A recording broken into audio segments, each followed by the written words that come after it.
Eto po, pinapakalat ngayon sa social media. Ah, Bigyan natin ng komentaryo. Pero bago natin simulan, papangunahan ko na po kayo.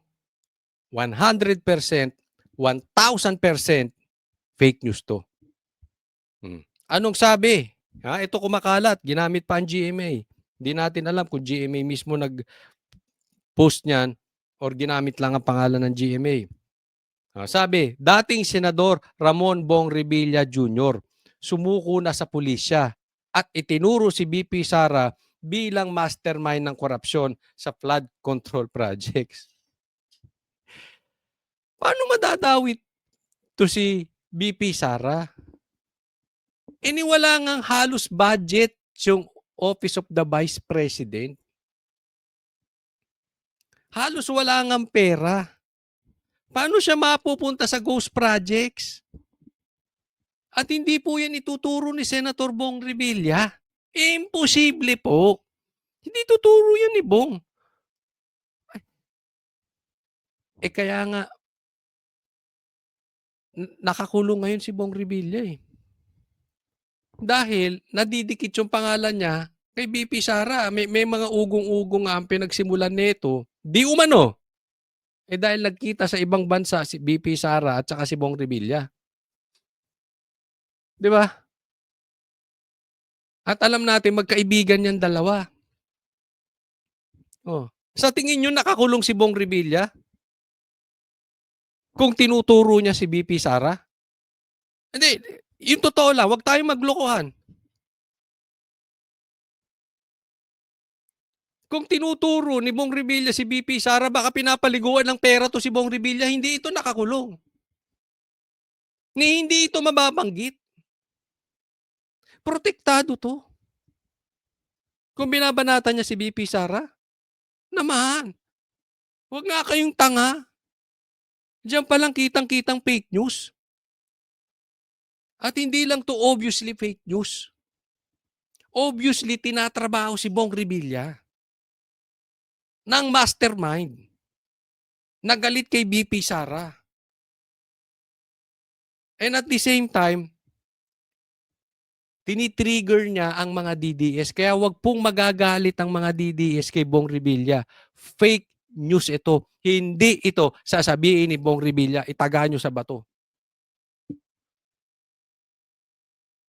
Tinitrigger niya. Magalit. Sige, syempre, alam naman natin. At even yung mga kalaban, alam nila kung gaano kalakas si Sara. Alam nila ang crowd ng DDS. So, para atakihin siya. Isipin mo na, yung mga kalaban niya sa politika, binabanatan siya. Pati DDS, babanatan pa siya. Di lubog talaga si Bong Revilla. So kahit walang ginawa, alam naman natin, pag media ng media yan, kahit hindi totoo, pag paulit-ulitin yan, nagmumukhang totoo. Kaya ito obviously, ito isang trabaho na si Bong Revilla ay pinapatrabaho.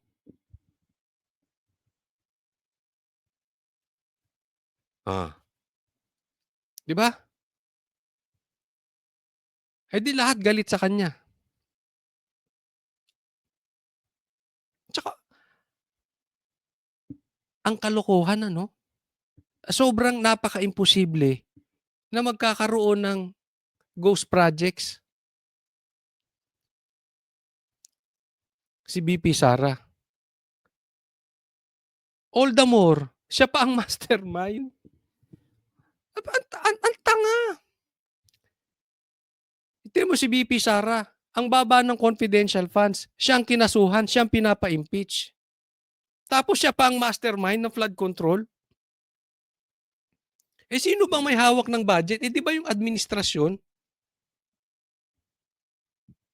Yung sinasabi ko lantaran na itong pantatarantado sa atin ng mga ito. Mga animal talaga yan. Kaya mag-iingat po tayo. Okay? Yan po ang style nila. Magpapasok sila ng kunwari, Maka Duterte, Makado DDS, na vlogger, pero hindi mabanatan si Tambi. Nag-iingat tayo sa ganun.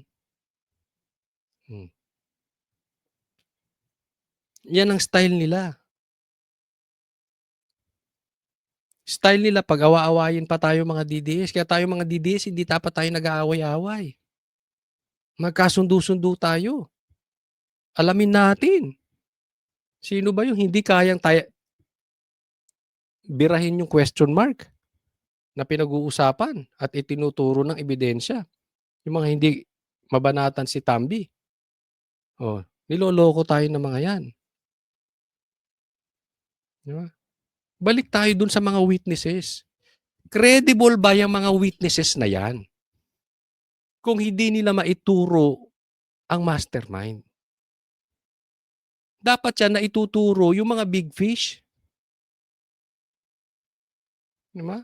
Hindi yung mga small fish, yung mga blue marlin, sabi nga nila. Mga blue marlin, mga blue martin ang dapat nahuhuli. Hindi kung sino-sino ang tinuturo. Ang bihira kayo. Next po. Ito ay pagpatuloy natin kung saan nagkamali itong sa hearing. At dito po, talagang malaki ang punto ni Marcoleta kung bakit gumawa sila ng minority report. Isa ito sa napaka-importanting ginawa dapat ni Pinky Lacson at saka ni Tuta Soto pero hindi nila ginawa. Diyan pa lang makikita po natin. Papakita ko sa inyo, observe nyong mabuti kung paano niluluto nitong mga ito. Sa pagdinig ng Senate Blue Ribbon Committee kahapon, inungkat ang bahay sa 30 Tamarind Street sa South Forbes na sinasabing nabili umano ni dating House Speaker Martin Romualdez. Allegedly, ang bagong owner is Martin Romualdez. Yun ang sinasabi. Si Speaker Tignan mo, pasok ng pasok. Ano sabi? Pakinggan nyo mabuti. Sinasabi ng Marcoleta na ang owner daw nung bahay ay si Martin Romualdez. sabi, si Speaker ba ang nasa deed of absolute sale? Kung hindi, Pansinin mo, si Lacson ang sumasagot. Na kay Martin na tayo, di ba? Pinag-uusapan na yung bahay na binili sa Forbes ni Martin. Palapit na tayo kay Martin. Dahil nagsalita si Lacson, lumayo ulit tayo kay Martin. Nakikita nyo? hindi, sino? Kung alam ninyo. It's Golden Peasant po. Si Senador Rodante Marcoleta, dismayado raw na hindi ito masyadong natalakay sa pagdinig kahapon. 30 Tamarind Street. Kung napapansin nyo, yun ay bahagi ng paglalahad ni Saldico na sinabi niya yung isang 1 billion pesos ay doon i-deliver. Yan yung sinasabi. Diyan dinideliver yung pera. 1 billion monthly ata. Hindi ko na maalala yung eksakto. Basta malaking pera, mali-maleta dyan. Bakit importante yan? Yung 30 Tamarind. Kasi kay Romualdez yan. Ba't hindi yun ang inimbestigahan? Kasi yun ang drop-off point na sinabi, sabi niya ni Martin Romualdez sa akin, diyan mo dalhin. Ibig sabihin, ang nag-utos na dito mo dalhin sa bahay na ito, si Martin. So, tingnan mo si Marcoleta, nilalapit niya kay Martin. Tingnan mo si Lacson, nilalayo kay Martin. Sino pinaniwalaan? Si Bernardo. Nasaan? Kung sino-sino ipinagtuturo. Loko-loko no? Sana dapat mayroong mga tanong pa doon Yun ang sinasabi ko, dapat yung ginigisa. Bakit hindi natin tawagin kung sino yung may-ari? Nasaan yung kontrata nasaan yung discontract? Exactly. Di ba? Nabanggit lang ang pangalan. Kaya nga investigation in aid of legislation Ito na yung sinasabi ko sa inyo. Naalala nyo kanina sinasabi? Yung sa balita ng SMNI, nabanggit lang yung pangalan ni Martin. Natapos na kami. Pero ito babanggitin ulit dito sa report ng GMA. Banggit lang ang pangalan ni Martin Romualdez. Ang Pinutol! Pinutol o naputol, hindi natin alam. Nabanggit lang ang pangalan ni Romualdez. Tapos. Ano yun? Di ba? Hindi natin alam, hindi po natin pinagbibintangan ng GMA kung sinasadya nila ito. Yung pagkakat na yan, hindi natin sila pinagbibintangan. Pero kung iisipin nating mabuti, isipin yung mabuti, parang ganyan ang naging istorya ng investigasyon.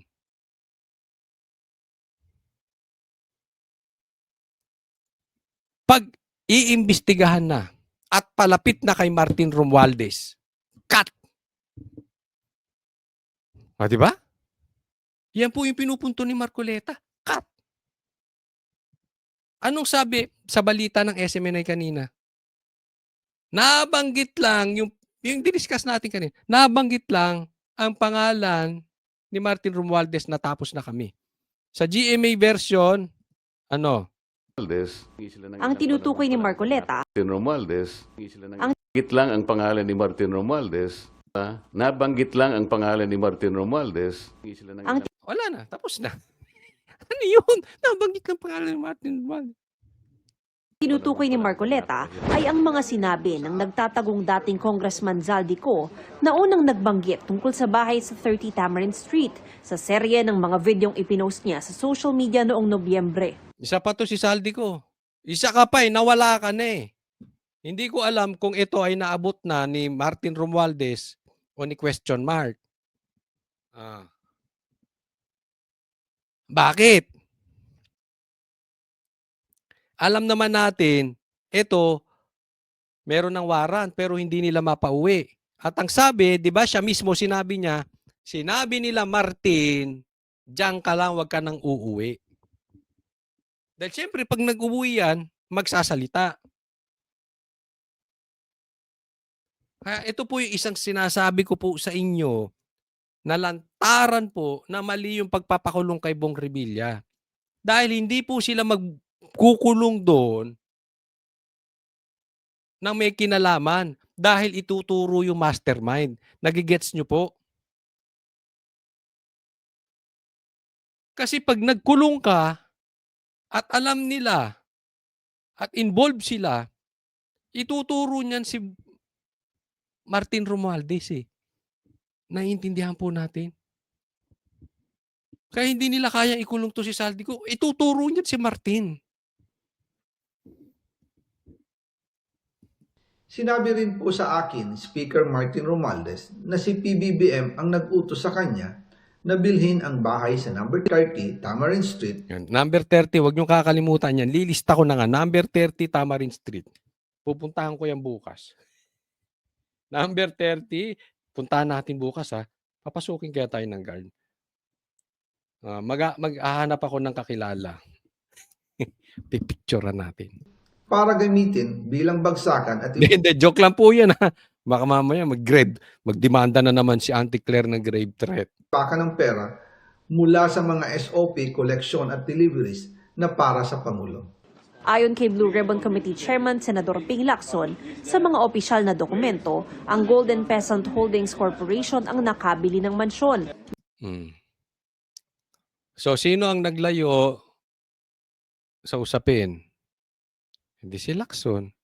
Pinagtanggol niya, hindi yung kay Martin. Na ang ilang stockholder daw ay nakaupo sa ilang kumpanya ng dating speaker. We're not trying to implicate. Talagang hindi mo i-implicate. Ipinagtatanggol mo ka eh. The former speaker, hindi tayo nagta-target dito. Talagang hindi mo tatargetin. Pinagtatanggol mo nga eh. Inilalayo mo nga kay Martin. Ikaw naman may pa-reverse psychology ka pa. Para kang bakla. Bakla ka ba? Hindi ako yung nagtatanong lang ha. Hindi ako bakla. Hindi ako bakla. Hindi ako bakla. Dumating lang sa ating attention, but we cannot disregard because sabi ko nga, there were persistent reports na ang initial information nga sa pangalan ni Diskaya na or kay Diskaya na ibenta. Hindi naman ito. Tingnan nyo. Abogado ka? Abogado ka ni Martin? Parang pinagtatanggol niya na, hindi, kay Diskaya yan, kasi tinuro na yung bahay. Doon na maglabag ng pera. 'Di ba? So, ibig sabihin, yung pinapadalahan ni Zaldico ng pera si Diskaya. Wow. Wow. Hindi ko sinasabing inosente si Diskaya, may sala din 'yan. Oh, kaya lang ang problema, si Martin po 'yun, hindi si Diskaya. Enough to implicate or to implead the former speaker. But Obvious, no? Sobrang obvious ni Ping Lacson dito. Ang tindi po nitong mama na ito. Hindi ba siya kinakalibutan sa ginagawa niya? Hindi siya abogado, nag-aabogado siya kay... Woo! Grabe. this is something that the OJ or the ombudsman or the ombudsman can follow through. Ayan. So, pupunta tayo sa DOJ. Pupunta tayo sa ombudsman. Na sinasabi ni Amy Marcos, 2 buwan na nga yan eh. Follow through, follow through. May kinulong ng iba. Siya hanggang follow through. Eh, parehas kayo ni Boying eh. Haabulin nyo ba yan? Kaya sabi ko, huwag na kayong mag-imbestiga kung puro ombudsman na lang. Hindi yung ombudsman na lang. Ano pang ginagawa nyo dyan? Lumayas na kayo. We are only providing a lead for whatever it is worth. Sinusubukan Walang worth. You're worthless. Anong worth niyan? Parang provide lang namin yung lead para yung worth nun, maimbestiga ng ombudsman. Wala kayong worth. naming makuha ang panig ni Romualdez. Pero naon nang sinabi ng kanyang abogado, Alam mo to si Romualdez, hindi na to nagpakita. Ha? Romualdez, ngayon ka magmatapang. Ipakita mo yung katawang buhaya mo. Ha? Ito ipapakita ko sa inyo kung paano lantaran pang ipinagtatanggol si Tambi. Ito, panoorin nyo mabuti. Pakinggan nyo mabuti. Masaya to, masaya. Sige, pasok. Gusto ko sanang magtanong lang sana Sige, kung go ahead. papayag ka. Of course. Ayan. Si Marcoleta gusto magtanong kung papayag, siyempre, si Pinky Ribbon Chairman na si Pinky Lacson. So, magtatanong, pakinggan ninyo ang tanong ni Marcoleta doon sa mga witnesses. At pakinggan nyo yung sagot. Ang importante rito yung sagot. Sino yung may-ari ba talaga nung bahay na yon? Sino ba yung may-ari ng bahay na yon nung number 30 Tamarind Street? Sino may-ari na yon? Tinatanong niya yung dalawang naka-face mask. Yun ata yung mga kasambahay. Sino yung may-ari ng bahay na yon? Your Honor, hindi po kami aware kung sino po yung owner mismo. Yan. Hindi sila aware kung sino yung ano. But we are... I will answer that. Ang may-ari po dati, Doris Magsaysay. Yan. Sino na ang sumagot? Yung witnesses, hindi nila alam. Diba? Tapos, sinong sumagot? Si Lacson. Galing na. And you were there as what? Bakit importante? Pakita ko ulit ha. Ba't importante yung bahay na yun? Kasi sinabi ni Saldico, doon siya nagbibigay ng 1 million. O doon niya dinadala yung basura. Tawag nila doon yung basura, yung pera, yung maleta na 100,000 o milyon ang laman para kay Martin Romualdez diyan sa bahay. So kinokonek yung bahay. So hindi sinagot nung hindi daw nila alam yung mga kasambahay. Hindi ko alam kung kasambahay nga yun, pero yun ang pagkakaunawa ko. Tapos, ang sumasagot si Lacson. Pakinggan nyo yung susunod na tanong ni Marcoleta, ha? And you were there as what? O, ano kayo doon? Staff ng tenant. Sino sumagot? Si Lacson ulit. Staff at tenant. Tenant kasi si Doris Magsaysay ho, na sila nakatira, sila yung staff. Staff sila. Grabe, no? Tanong ni Marcoleta doon sa witnesses, sagot ni Lacson. Palakpakan naman tayo dyan. Ano ka ba, Lacson? Bakla ka ba talaga? Hindi kasi, epal ka ng epal. Hindi ko naman sinasabi lahat ng bakla epal, ha? Oo, meron yung sabi nga ni Sir Jack, meron yung mga bading. Yun yung mga bad na bakla. Meron din yung guding, hindi naman sila epal. So hindi ko nilalahat. Pero ito parang bading. Oh, parang baklang epal. Hindi ikaw ang tinatanong. Alam mo, kung ako sa'yo, Lacson, alisin mo na yung mga testigo. Anong purpose niyan? Anong purpose niyang mga testigo na yan kung ikaw ang sasagot? Di buti pa, magharapan na lang kayo ni Marcoleta, ikaw na sumagot. Niloloko nyo kami eh. So nung nabenta, existing pa yata yung lease contract, so hindi sila umaalis. Pero pinipilit silang umalis nung bagong owner. And allegedly, ang bagong owner is Martin Romualdez. Yun ang sinasabi. Yun ang sinasabi mo. So dahil ang bagong owner, si Martin, pinapaalis na sila doon dahil nabili na yung bahay. Ang bagong owner si Martin. Sinong sasagot? Of course! Si Pinky Lacson. Kanina, Yes. at referring to Diskaya. No, let's based on documents.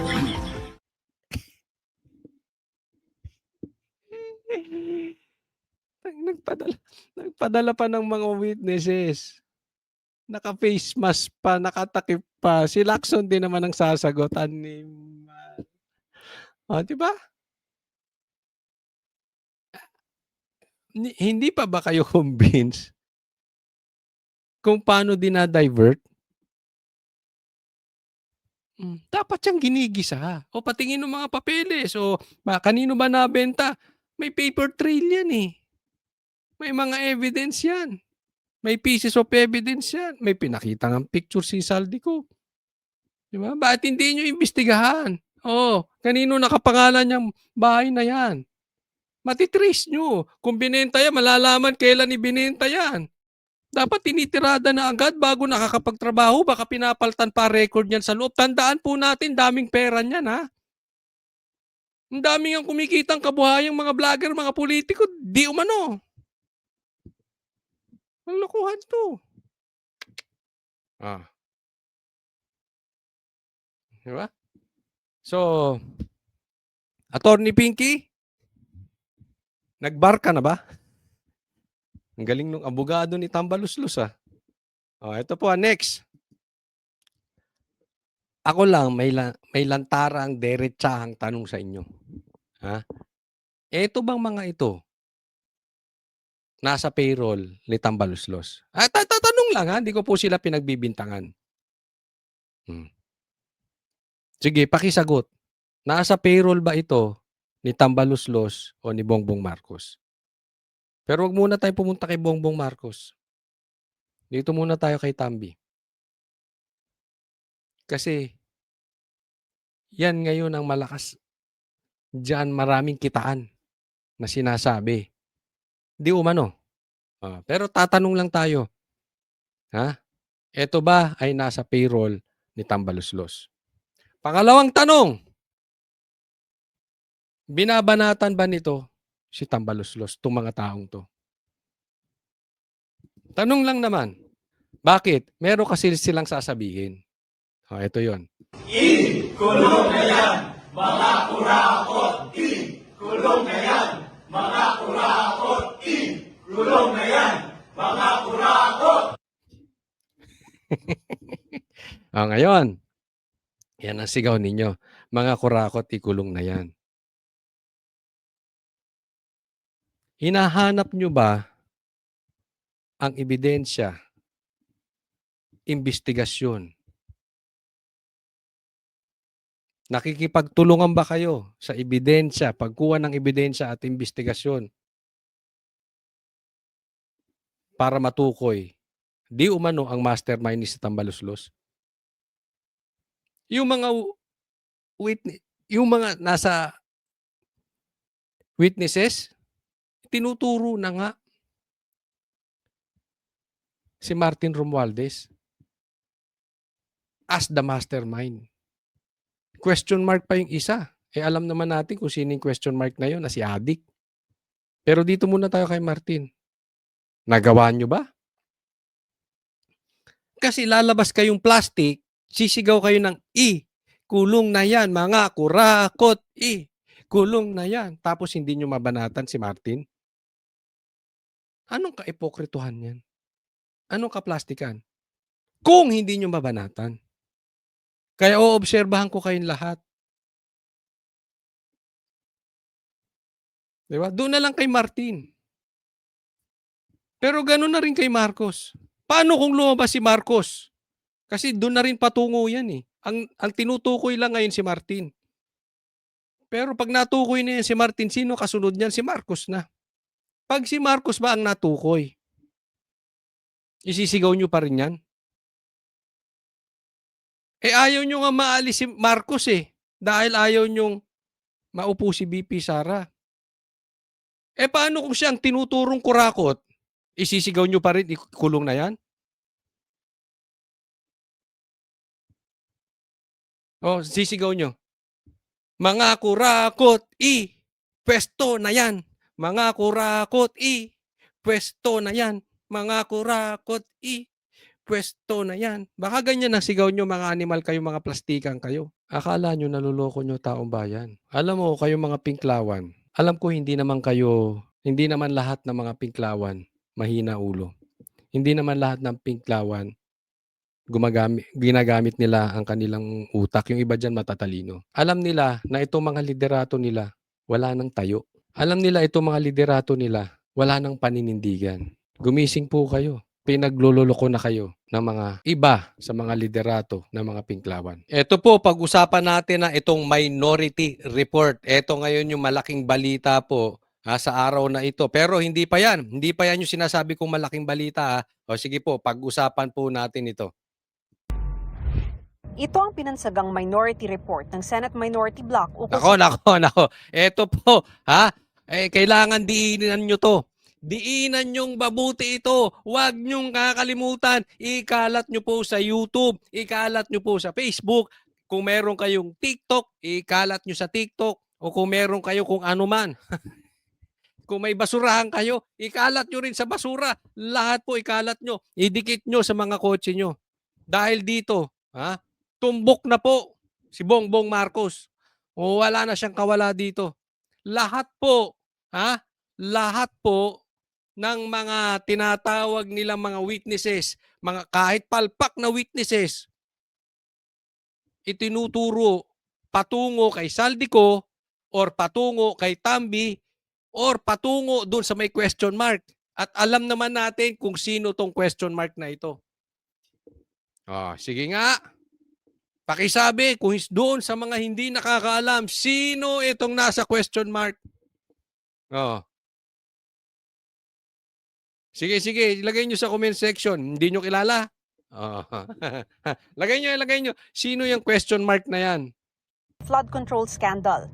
Malinaw na nakaturo raw kay dating House Speaker Martin Romualdez ang pananagutan base sa ilang nagsalita sa mga hearing ng Tingnan mo to Tingnan mo tong loko-lokong Bernardo na ito. Kung sino ang itinuturo. Pero hindi niya itinuro si Speaker. Dapat bang paniwalaan tong animal na to? 'Di ba? But anyway, itinuro niya si Saldico. Pero didikit din yan eh. Hindi po pwedeng makakagalaw tong isa pang animal na ito kung walang mas malaking animal. Kung walang crocodile. Mas malaking buhaya. At yung pinakahari ng buhaya yung question mark. Di ba? Hindi ka paniwala. Sa lahat ng mga nagtestigo ito lang yung walang itinuro eh. Kaya naman, tong animal na ito ang kinuha. Ito ang binigyan ng hinihingan si Diskaya. Pinapasok sa witness protection program, hindi pinapasok. Ito yung kompleto. Ilalabas lang natin. Tingnan mo na. Sinong ipinasok nila? Yung hindi itinuro si Saldico. Ay hindi tinuro si Tambaluslos. Ang dapat pinapasok dyan, si Diskaya. Yan ang reliable na witness. Nagturo lahat, pati si Gutesa. Although si Gutesa tumanggi talaga. Kaya itong Bernardo na ito, peking witness to. Subukan mo. Subukan mo ituro niya si Tambi. Wala na to hindi na to gagawing state witness. Ito po, mga kababayan, ito'y maliwanag. Ito'y malawakan. Malawakan po itong pagtatakip doon sa mastermind. Sino pa ba mastermind? Itong si Tambaluslos na ito at saka itong si question mark. Kaya dapat yung mga witnesses na inililigtas si Tambi, bitayin. Yung mga politiko na nililigtas si Tambi, bitayin. Yung mga vloggers na nililigtas si Tambi, bitayin. Kumikitang malaki yan. Pangkabuhayan yan, mga animal yan. Ha?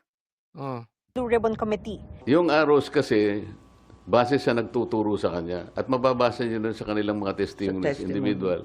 Talagang, for example, Gutesa, tinuro si Saldico and Martin Romualdez.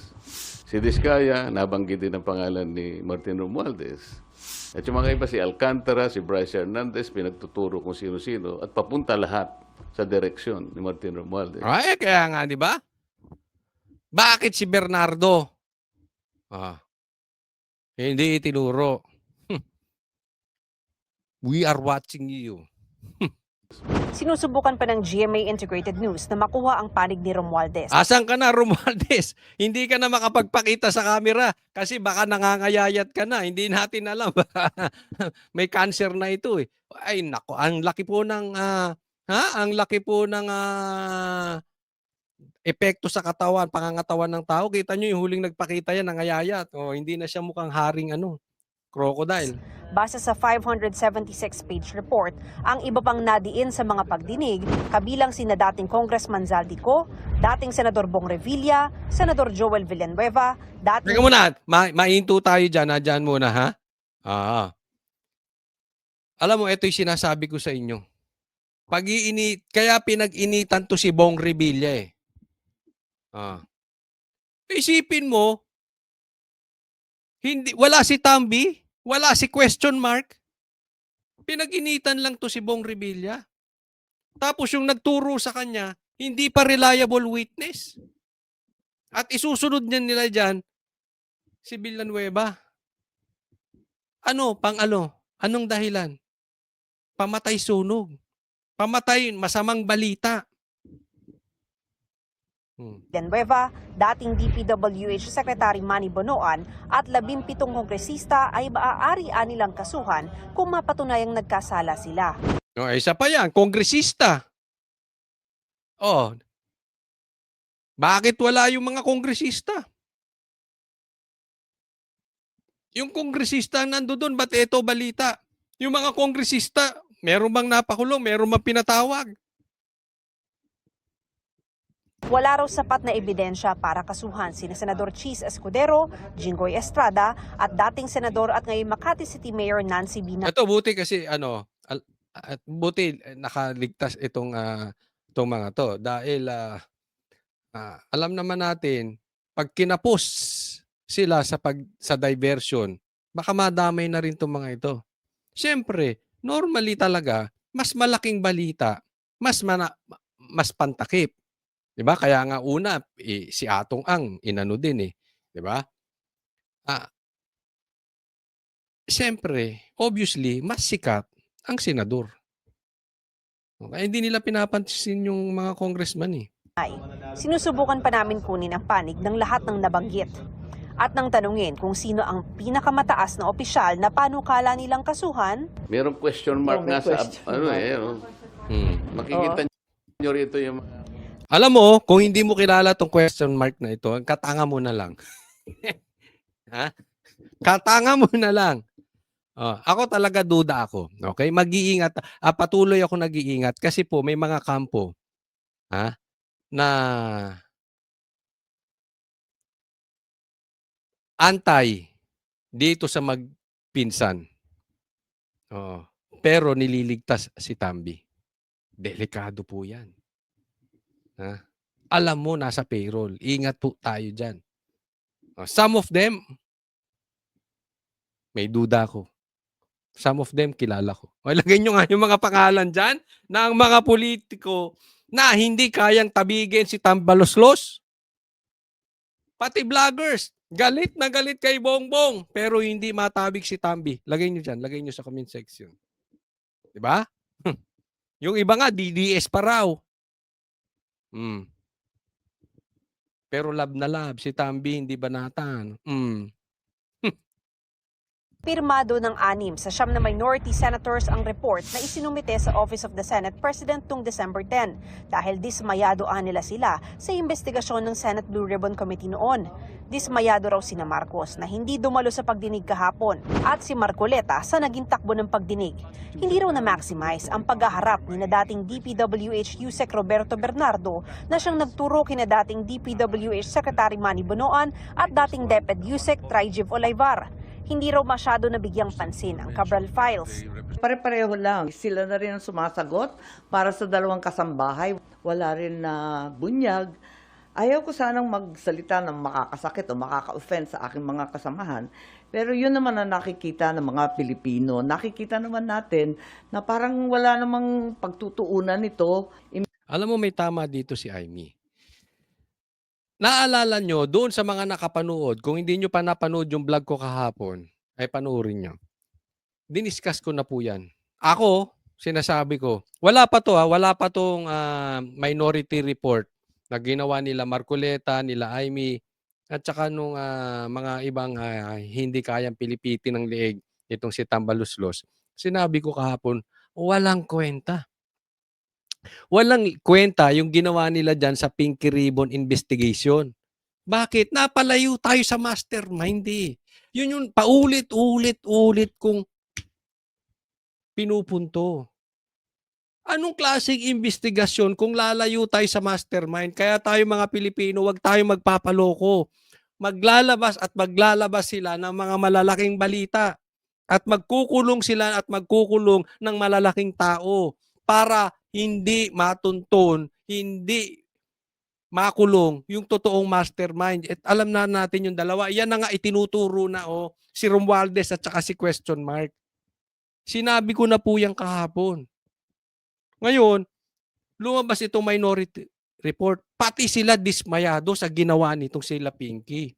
Sabi ko, bakit paikot-ikot tayo? Bakit sagot ng sagot si Pinky? Mamaya ipapakita ko Sagot ng sagot si Pinky. Hindi naman siya tinatanong. Kabaklaan talaga ng mama na yan. Ay di ba? At saka bakit sabi ko, papunta na ron, papunta na tayo doon, bigla yung pinuputol. Anak ng teting tong mga to. Wala talaga.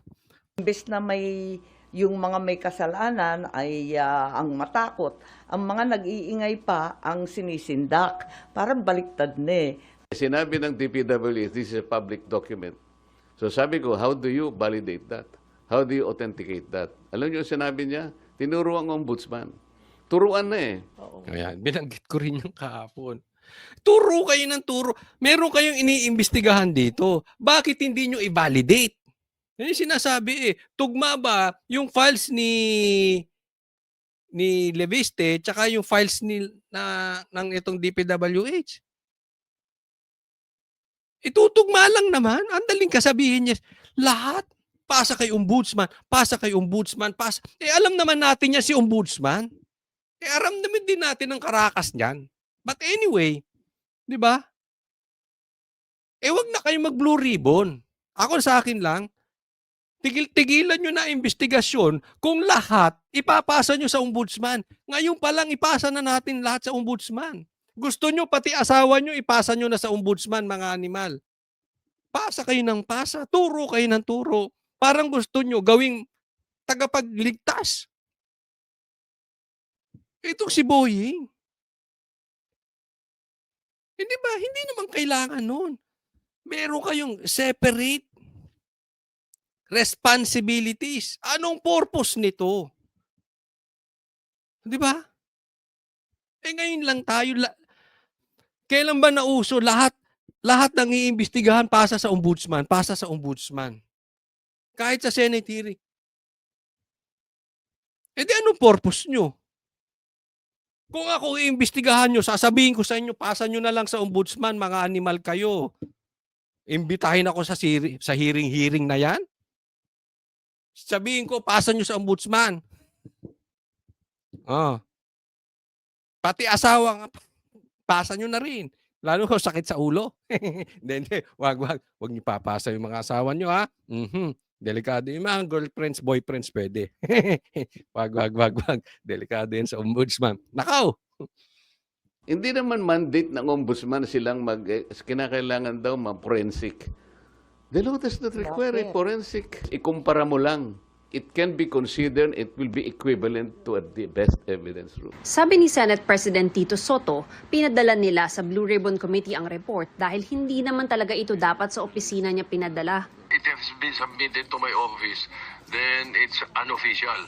Kasi dapat magsasubmit ang minority report sa pagkatapos ng committee report, isasubmit yun doon sa Bills and Index, hindi sa akin. Pagkatapos, yung committee report, iba naman to sa minority. Pinag-uusapan nila dito yung files. No, magkaiba sila magkaiba sila ng opinion. Ano ba, tatagal na nilang veterano, di ba? Ang tatagal na nilang legislator, Bakit sa Senate President's Office ipapadala? Pang media, ano silbi nun even a majority report, kahit anong Blue Ribbon Committee report yan, unless tinake up sa plenary, ay wala yan. It's simply a piece of paper. Yeah. So sa makatwid, pasa na lang lahat. Yun yung sinasabi ko, pasa na lang natin sa ombudsman. Gagalit. Siya pa nagsasabing pang media. Allergic kayo? Hindi sinasabi ko At yan din yung sinabi ni Libiste. Allergic. Yung mga animal na talagang magkaroon ng ghost projects investigation. Kaya putol-putol Ano, magpapahinga na naman kayo ng 1 buwan. Tapos ombudsman na. Jesus. Sagot naman ni Soto sa pagkadismaya ng ilang minority senators sa pagdinig kahapon. Kanya-kanyang opinion You are entitled to your own opinion. Opinion ng iba, okay lang sapagkat nabuksan. Okay, di ba? Ngayon, merong mga mga nabitawan na pwedeng i-follow up in the next hearing. Kulang na oras Umattend sila sa susunod para yung mga kulang, mapunoan nila. Ayun, nako, nagalit na. Meron na naman binanatan. Ha?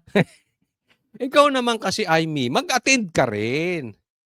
Oo. Di ba? Para madali kang ipagtanggol. Kasi, syempre, butasan yan Ganyan talaga pag kami mali, bubutasan ka niyan. Hindi na yan pupunta doon sa... Di ba? Anong pinaka-question dito? Bakit napalayo tayo? Anong klaseng hearing yan? Bakit tayo napalayo? Kay Tambaluslos. O anong sagot niya? Umattend ka kasi. So, butasan. Kaya Aimee, pumasok ka. Ngayon, pag hindi ka pinagsalita, pag hindi ka rin makapagtanong, hindi ka pinayagan ng kung ano-ano, di sa kabakbakan natin sa media, bakbakan mo. At least meron tayong bala. Di ba? Kasi gagamitin nga. Sabi, kulang na kulang sa oras. Galit na si Tito Soto. Kulang na kulang sa oras. Halatang halata ka naman, Tito Soto. Kulang na kulang sa oras. Kaya sa iba, Blue Ribbon, sa susunod na Blue Ribbon hearing, pag-uusapan yung mga hindi natalakay. Diyan na nga, naghanap-harap na sila Bonoan, sila Bernardo. Dapat ginisan nyo na. Kasi pag ginisa mo yan si Bernardo, pupunta yan sa mastermind. Ang problema, nagamit yan si Bernardo para iligaw. Pambihira kayo. Obvious na obvious Hindi lang yan, pati nga yung mga kasambahay di umano. Hindi na busisi ng maayos. Tapos sasabihin nyo sa next hearing. Pustahan tayo next hearing, lalo tayong malayo dun sa mastermind. Lalo na yung state witness, hindi nyo hahayaang mapabusisi din. Bakit? Magkakabuhol-buhol masasabi niya ng totoo. At alam naman natin yung totoo, pinoprotektahan nyo, di umano. Oh. Next topic po tayo. Ito, pag-usapan din natin, may connection po ito. Ituloy po natin ang usapin doon sa itong minority report. At malawak po kasi ito eh. Marami silang kina-question, nakapalpakan nitong pinky ribbon. So pag-usapan po natin yan. Ang mabigat na puntong binanggit sa pagdinig ay ang 30 Tamarind Street, ang umano'y drop-off point ng 1 bilyong piso. Ayan, okay? Nakikita nyo, ibang-iba yung ebidensyang pinapakita ni Saldico kumpara kay Bernardo. Si Bernardo, puro dakdak lang. Puro dakdak, puro dakdak, puro dakdak. Ito may ebidensya. At nilalapag doon sa bahay sa Forbes Park. Kina-question, bakit hindi natin pinag-usapan? Alam nyo kung bakit? Sige, pag-usapan natin. Ngayon natin pag-usapan. Itong binanggit sa testimonya ni Zaldico na ayon umano sa kanya ay personal na itinuro ni Martin Romualdez. Bakit hindi natin tawagin kung sino yung may-ari? Nasaan yung kontrata nasaan yung discontract? Diba? Kasi itinatanggi hindi daw yung bahay ni Tambaluslos. So ang nangyari po parang, sinabi, hindi daw yung bahay ni Tambaluslos. Sino nagsabi? Mamaya ipapakita ko sa inyo. Hindi daw yung bahay ni Tambaluslos. Paniwalaan na lang. Dapat ginisa. Di ba? Nabanggit lang ang pangalan ni Martin Romualdez, natapos na kami. Ayan. Ito babalikan ko yan. Pakinggan nyo kung paano nilabas ng SMNA yung balita. Nabanggit lang si Martin Romualdez, natapos na kami. Bakit? Kung binabanggit yan sa inyo ngayon. Kasi po, mamaya po, papakita ko sa inyo, iba ang pagkakabanat ng ibang mainstream media. Putol. Hindi maganda ang pagka-chap-chap. Yan ang style. Pero ibahin yung SMNA. Ulitin natin. Sige. Ang pangalan ni Martin Romualdez, natapos na kami. Ayun. Alam mo, buong buod nung Blue Ribbon investigation na ganap, nabanggit lang ang pangalan ni Tambaluslos, natapos na kami. Nabanggit lang, napalapit lang doon sa mastermind, natapos na kami. Yun ang buod ng pangyayari kahapon. Batay sa minority report, maraming testimonya ang nagtuturo sa isang direksyon kay Martin Romualdez. Sukol ka na dito, Martin. Kaya nga sabi ko sa inyo, malalaman naman natin kung sinong pumuproteksyon dito. Pakadali. Pag ang politiko nilalayo kay Martin, pinoprotektahan yan. Pinoprotektahan. Pag ang vlogger nilalayo kay Martin, pinoprotektahan yan. Pag ang negosyante nilalayo kay Martin, pinoprotektahan. Check nyo kung sino-sino yung mga politiko, yung mga vloggers, at mga negosyante. Lagay nyo sa comment section sino-sino yan. Kailangan nating yan. Tulong-tulong tayo dito. Hindi kasi ginagawa tayong Yung iba dyan, kumikitang payaman. Anong sabi sa amin? Di umano sabi sa amin. Ang laki po ng kinikita niya mga yung animal na yan kay Romualdez. Papayag ba kayo? Sige pa rin na suporta nyo sa mga vloggers na kumikita lang kay Martin. Ito, di ko alam kung ito'y may katotohanan. Pero ang balita sa amin, 1M pa ang bigayan. Animal. Amant. Coach Oli, naiinggit ka? Hindi po. Hindi po. Inoperan din kami niyan.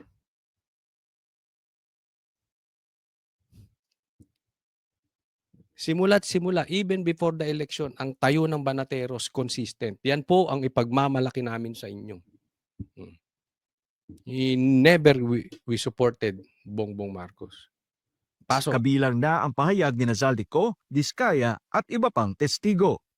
For example, Gutesa, tinuro si Saldico and Martin Romualdez. Si Diskaya, nabanggit din ang pangalan ni Martin Romualdez. At yung mga iba, si Alcantara, si Bryce Hernandez, pinagtuturo kung sino-sino at papunta lahat sa direksyon ni Martin Romualdez. Gayunman ikinadismaya rin ng mga senador na hindi pa rin umano na ipapatawag Ay, ba't dumilim ako? si Romualdez sa kabila ng mga rekomendasyon ng ICI at DOJ noong mga nagdaang buwan. So, 2 buwan nang nakaraan, ICI at DOJ, sabi, kasuhan na si Martin at si Saldi. Ang Saldi ko, kinasuhan, pero si Speaker Martin Romualdez, wala pa rin. Di ba? 2 buwan na, kakasuhan ng ICI, kakasuhan ng DOJ. Kakasuhan daw si Saldico at si Martin. Sinong kinasuhan, animal? Si Bong Revilla. Tapos si Saldico. Si Tambi. Ligtas. Kaya sinasabi ko sa inyo ibang kalokohan nito mga animal na to. Ang kinasuhan sa halip kay Speaker Romualdez sa rekomendasyon ng ICI at DOJ ay si dating Senador Bong Revilla na naserban na ng warrant of arrest, si Senator Joel, si Senator Jinggoy. Nanindigan naman si Senator Marcoleta Diba? Napunta sila sa senador. Villanueva, si Jinggoy din. Si Bong may warrant na. Bong Revilla. Papayag ba tayo sa katarantaduhang ginagawa nitong mga to? Niloko na tayo sa flood control. Niloko tayo sa ghost projects. Pati ba naman ngayon sa investigasyon, lolokohin pa rin tayo? Kaya naiinis ako dun sa mga pumoprotekta Ini-expose natin. Tulungan tayo. Expose natin yung mga vloggers na pumoprotekta kay Tambi. I-expose natin yung mga politikong pumoprotekta kay Tambi. Lantarang panluloko po yan. na handa siyang harapin si Romualdez sakaling ipatawag ito ng Blue Ribbon Committee. I really relish the opportunity that he will be invited by the Blue Ribbon Committee. Yan. Alam mo, no choice No choice. Alam ko, mag-iingay tayo. Ako naniniwala. Sooner or later, they have no choice kung hindi ipatawag yan si Martin Romualdez. Gagalaw yan. Kailangan gumalaw ni Bongbong Marcos. Dahil madidiin si Bongbong Marcos sa takipan. Kailangan talagang ipatawag sa Blue Ribbon yan. Dapat nang gumalaw. Dapat mapatawag na yan. I'm sure.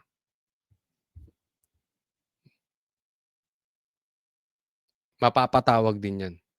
Ako naniniwala ako sa hustisya. Sooner or later, pagbabayaran ni Martin lahat ng kasalanan niya. And I promise you, you will not be disappointed in the questions that I'm going to ask him. Ang sarap pakinggan nun. And I promise you, you will not be disappointed. Alam mo, ako sa totoo lang, nung hawak ng Blue Ribbon, hindi ako disappointed. Ang ganda. Alam mo kung tuloy-tuloy ang investigasyon that time, nakakulong na si Martin ngayon at si question mark. Although, of course, hindi naman perfect yung investigasyon ni Marcoleta, ha? Lahat naman walang perfecto. Lagi kong sinasabi yan. Pero in totality, ang ganda ng investigasyon. Wala, ang layo talaga ni Pinky Lacson. Habang patuloy ang investigasyon sa Senado, nananatili ang tanong ng publiko. Tutuloy ba ang Blue Ribbon Committee hanggang sa pinakaugat ng umano'y anomalya o mananatili na lamang sa gilid ng usapin? Sa huli, inaasahan ng taong bayan na hindi pangalan, kapangyarihan o posisyon ang magiging hadlang sa paghahanap ng katotohanan. Ay, nako. Okay, next topic po tayo. Papakita ko ito isang diversion. Isa sa mga diversion nila. Ito po, ayan Ito, bibigyan natin ng komentaryo. Itong pag-issue ng warrant of arrest kay Bong Revilla and at the same time, yung kanyang pagsuko. Paglabas niya sa Sandigan Bayan, ibiniyahe na agad sa kanyang kulungan si dating Senador Bong Revilla. Ang destinasyon ng convoy sa Quezon City Jail Male Dormitory sa Payatas. Dito, sunod-sunod na nagdatingan ng mga anak ni Revilla. Sa loob ng City Jail, kinunan si Revilla ng mugshot at idinaan sa booking procedure. Binigyan din siya ng dilaw na uniform ng mga PDL o Persons Deprived of Liberty. Ganito ang itsura ng magiging kulungan ni Revilla. 47 square meters ang laki. May 5 bunk beds, kasya hanggang 10 PDLs. May sariling palikuran.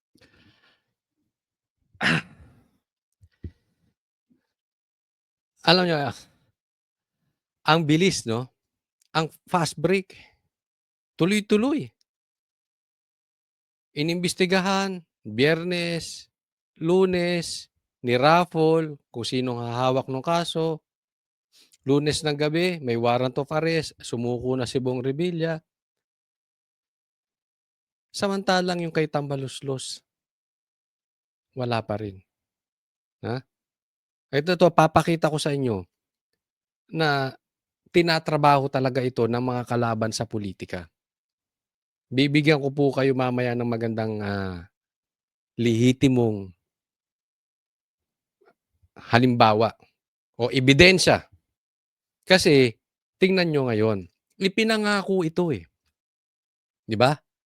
Ipinapakita na sa media, merong malalaking taong makukulong. Alam mo, hindi po issue dito yung malalaking taong ikukulong. Kasi kung hindi naman yan ang totoong salarin, hindi yan ang totoong may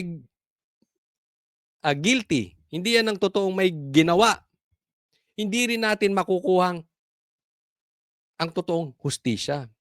Kaya lang nilabas agad nila to sa media, merong makukulong dito at mga malalaking tao.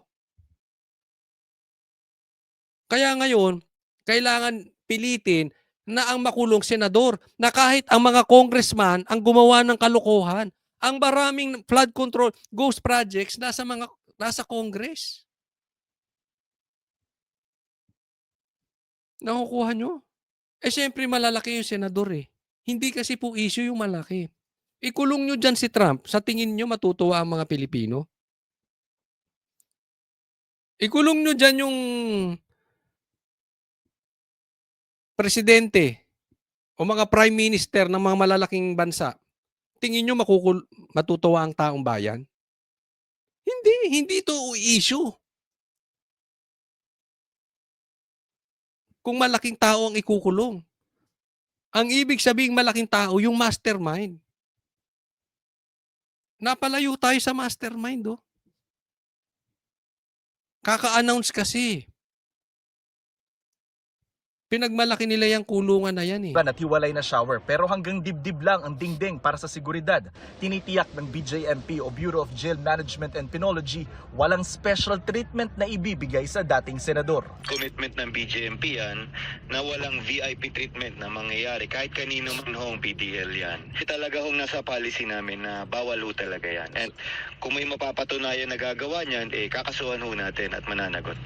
Bago raw ihalo si Revilla sa mga nakakulong dito, isasailalim muna siya sa medical quarantine na pwedeng umabot ng 7 araw. Sino kaya ang makakasama niya sa selda? After our assessment, titingnan po natin. But definitely hindi pwede mag-isa sa isang selda. May mga kasama ho siya.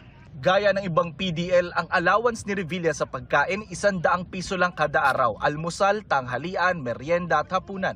Pero ho, kung may dala ho ang kanilang dalaw, ay karapatan din naman ho nila. Basta lutong pagkain at subject to inspection ng ating mga BJMP personnel. Bawal ang sariling cellphone, laptop o anumang gadget sa loob. Kung may electronic dalaw o online hearing, may papahiram naman daw na gadget ang BJMP. Susundin din daw ni Revilla ang oras ng dalaw tuwing Martes hanggang Linggo. Bukod kay Revilla, dito rin iniutos ng Sandigan Bayan na ikulong ang 4 na iba pa niyang kapwa akusado sa kasong malversation at graft kaugnay sa Ghost Project sa Pandi, Bulacan. Yan ay ang mga kawani ng DPWH Bulacan 1st District Engineering Office na sina Assistant District Engineer Bryce Hernandez, mga engineer na sina JP Mendoza at RJ Domasig at ang accountant na si Juanito Mendoza. Kasama nilang 5. Tingnan mo, trinabaho talaga, no? Kaya kita mo, alam ni Senator Bong Revilla na tinatrabaho siya eh. Ha? Sumuko agad. Hindi naman pinatagal. Paglabas ng warrant, nagkusang loob, sumuko. Di ba? Handang harapin. Dahil alam niya, ito ay paninira ng mga kalaban sa politika. Diversion. Ang 7 iba pang DPWH officials na ikinulong dito noong Nobyembre dahil naman sa maanumalyang flood control project sa Oriental Mindoro.